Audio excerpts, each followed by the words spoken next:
Thank you for the invitation to participate in this international conference. I am honored and delighted to address the subject of the rivalry between the United States and China.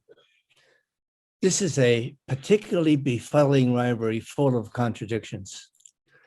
The U.S. has been the world's hegemon and openly proclaimed its desire to continue to maintain this position in being the world's only superpower.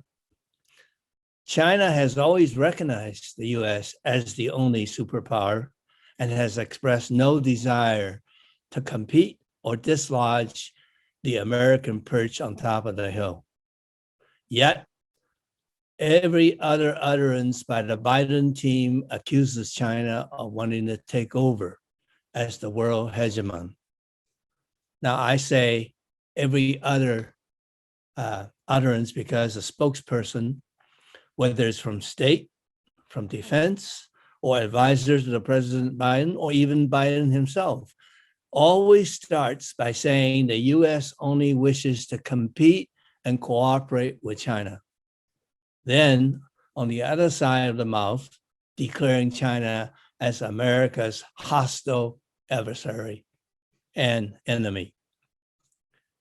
American accusations of China cover a wide range of, quote, unacceptable behavior, such as China having the temerity to complain about U.S. naval missiles patrolling in the South China Sea, such as drafting a national development plan that threatens to surpass the U.S. in certain technology sectors, such as using semiconductor technology to make gadgets that the American consumers want to buy, such as developing factory automation to produce low-cost appliances for the American household.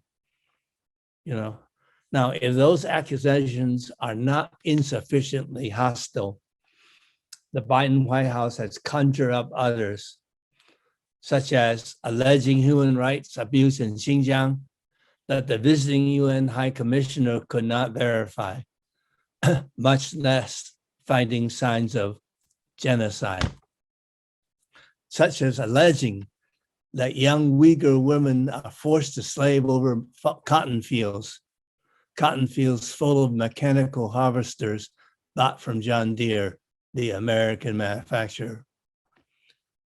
In response, China settles for publishing their annual reports on human rights violations in the US, itemizing some of the imperfections in the American model of democracy.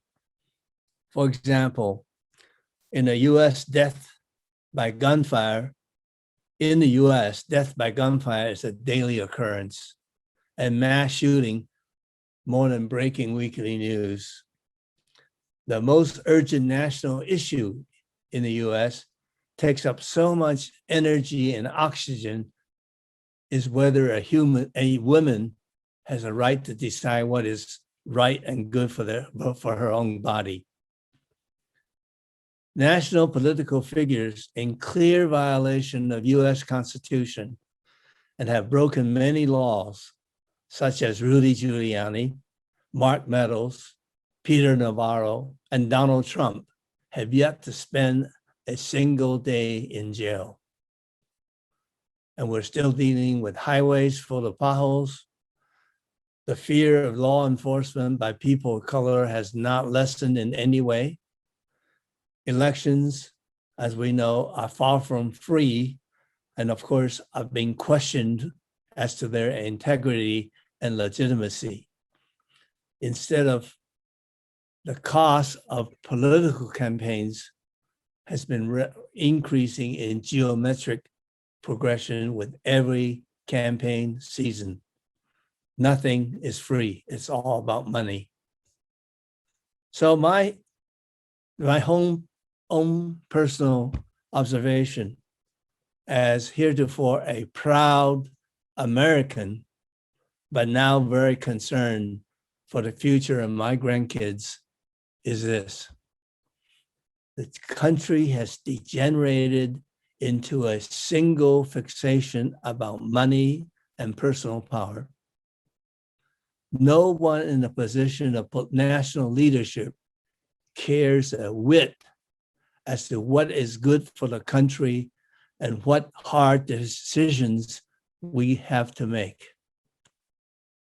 Now, China is very different from the US, historically, culturally, and philosophically. China doesn't go around the world telling other nations that I win if you lose, and you lose if you don't join my alliance. China doesn't ask anybody to choose sides.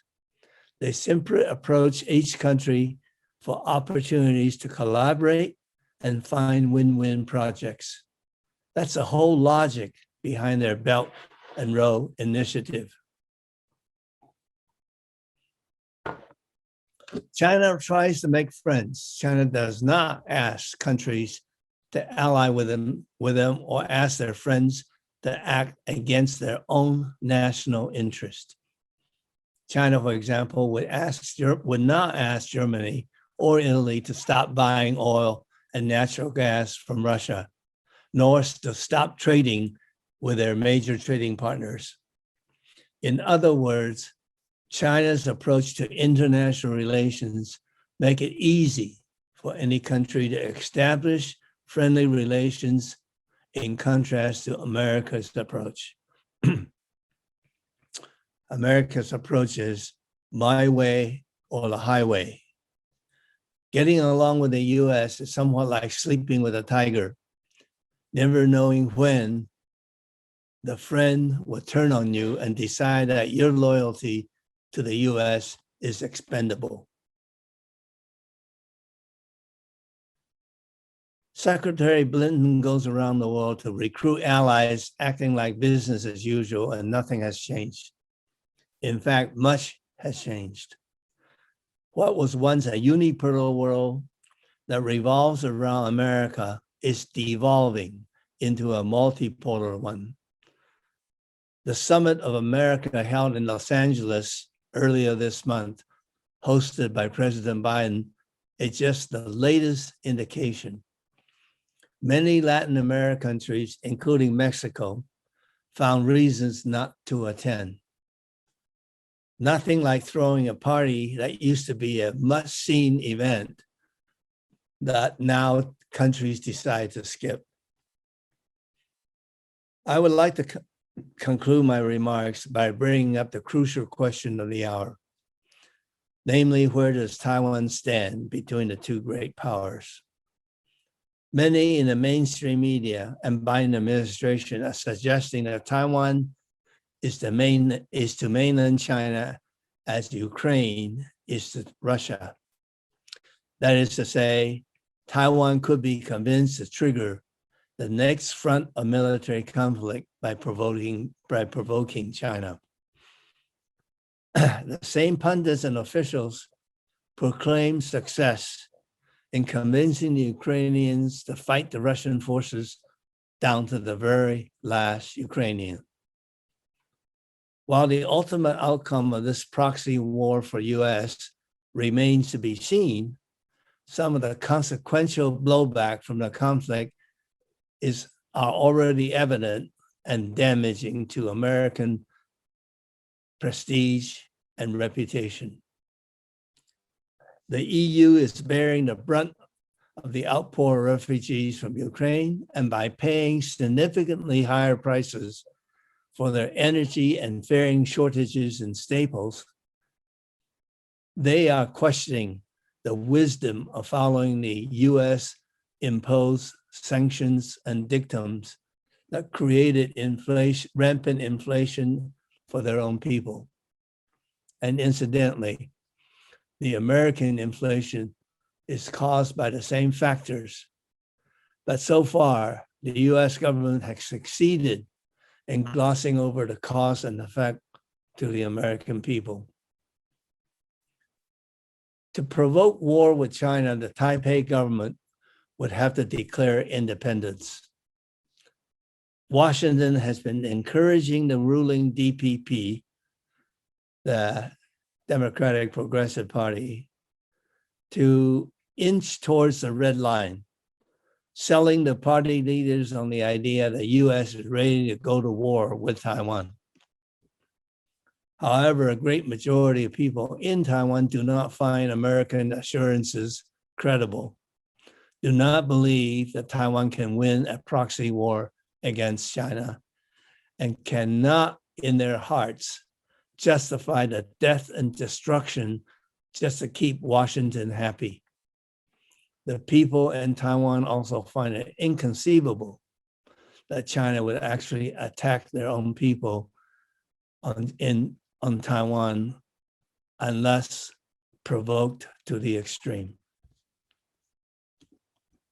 The current leadership in Washington seems dead set in confrontation with China. Their zero-sum approach does not leave room for compromise or collaboration. I worry a lot, but have no way of predicting when and if the US will back off. Hopefully, conferences of this kind by the Schiller Institute and others will convince the American public that our government needs to change the course that is leading to disaster. Thank you very much.